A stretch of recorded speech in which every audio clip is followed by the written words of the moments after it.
కథ కథానందలహరి ఇది కమ్మని కథల లాహిరి కమ్మని కథల లాహిరి ఇది కమ్మని కథల కథానందలహరి సమూహ సభ్యులకి నమస్కారం. ఇప్పుడు వినబోయే కథానిక వలస. రచన చిర్రావూరు మదన్ మోహన్.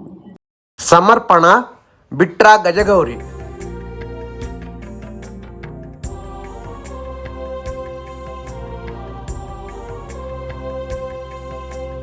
రాఘవరావు దంపతులకు ఒక కొడుకు కూతురు. ఇద్దరికీ పెళ్లి చేశాడు అనటానికన్నా పెళ్లి అయ్యింది అనొచ్చు. అంటే వాళ్ళ చదువులు ఉద్యోగాలతో పాటు వారి జీవిత భాగస్వాములను వారే ఎన్నుకున్నారు. అమ్మాయి అమెరికాలో, అబ్బాయి హైదరాబాద్లో స్థిరపడ్డారు. వీరిద్దరికీ చెరొక కొడుకు కూతురు. వారికి దాదాపు 10-12 ఏళ్ళు ఉంటాయి.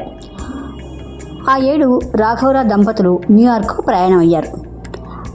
రాఘవరావు కొడుకుతో పాటు మనవడు మనవరాలు తండ్రితో కారులో హైదరాబాద్ ఎయిర్పోర్ట్కు బయలుదేరారు. దీనవదనంతో తాతయ్య బామ్మలను కౌగలించుకొని వీడ్కోలు తెలిపారు. 6 నెలలేగా ఇట్టే అయిపోతాయి, అట్టే వచ్చేస్తాం అని ఎంత చెప్పినా దుఃఖం ఆపుకోలేక ఏడ్చేశారు ఎయిర్పోర్ట్లో ఇద్దరు. అక్కడ న్యూయార్క్లో తాతయ్య అమ్మమ్మలను రిసీవ్ చేసుకోవడానికి పేరెంట్స్తో వచ్చిన మనవడు మనవరాలు చెరొక పూల బొకే తెచ్చి ప్రేమతో బామ్మ తాతయ్యలకి ఇచ్చారు.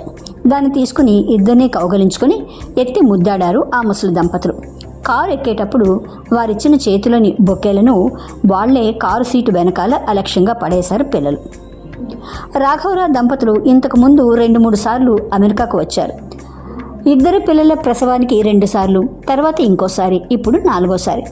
పిల్లలిద్దరూ దారి పొడుగున సంతోషంతో వారికి తెలిసిన అమెరికా విశేషాల గురించి తాతయ్య అమ్మమ్మలకు చెబుతూనే ఉన్నారు ఇంటికి వెళ్ళేదాకా. రోజు ఐపాడ్లలోనూ ఐఫోన్లలోనూ ఇండియాకి ఫోన్ చేసి వీడియో కాల్స్లో మాట్లాడుతూనే ఉన్నారు పిల్లలు రాఘవరావు దంపతులు.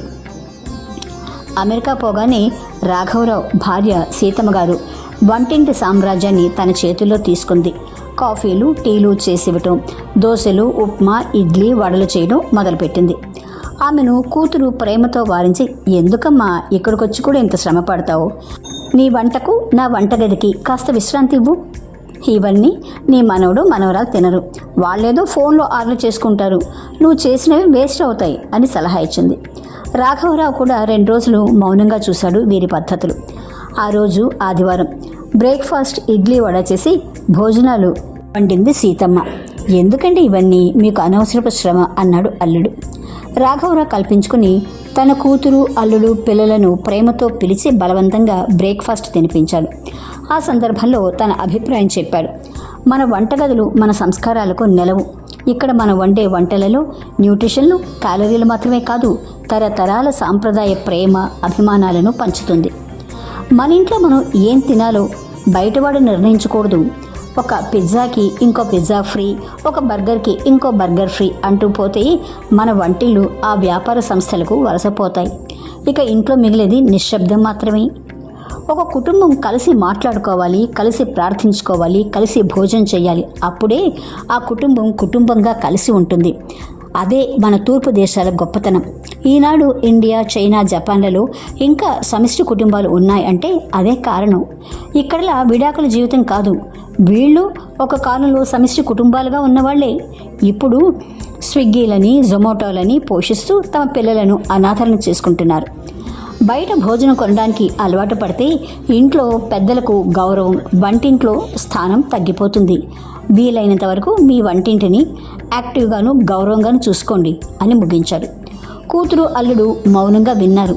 అర్థం కాకపోయినా తాతయ్య మాటలకు తల ఊపారు పిల్లలు. అమెరికాలో 6 నెలలన్నది అప్పుడే అయిపోయింది. అందుకే ఆరంభం అయింది రాఘవరావు సీతమ్మల ఇండియా ప్రయాణం. అమెరికా మనవడు మనవరాలు ఎయిర్పోర్ట్లో కావలించుకుని ఏడుపుతో వీడ్కోలిచ్చారు. హైదరాబాదులో విమానం దిగగానే మనవడు మనవరాలు హాజరు. తాతయ్య బామ్మలను కావలించుకొని వెల్కమ్ హోమ్ అని ఇద్దరికి చెరొక బొకేలు ఇచ్చారు. రాఘవరావు దంపతులు ఒకరినొకరు చూసుకున్నారు. కారులో ఇంటికి పోయేటప్పుడు, బామ్మ ఇవాళ బ్రేక్ఫాస్ట్ ఏమిటో తెలుసా? Cheese pizza and veg burger. ఈ ఆదివారం ఒకటి కొంటే ఇంకోటి ఫ్రీ అన్న మాటలు విని రాఘవరావు దంపతులు ముఖం చూసుకున్నారు.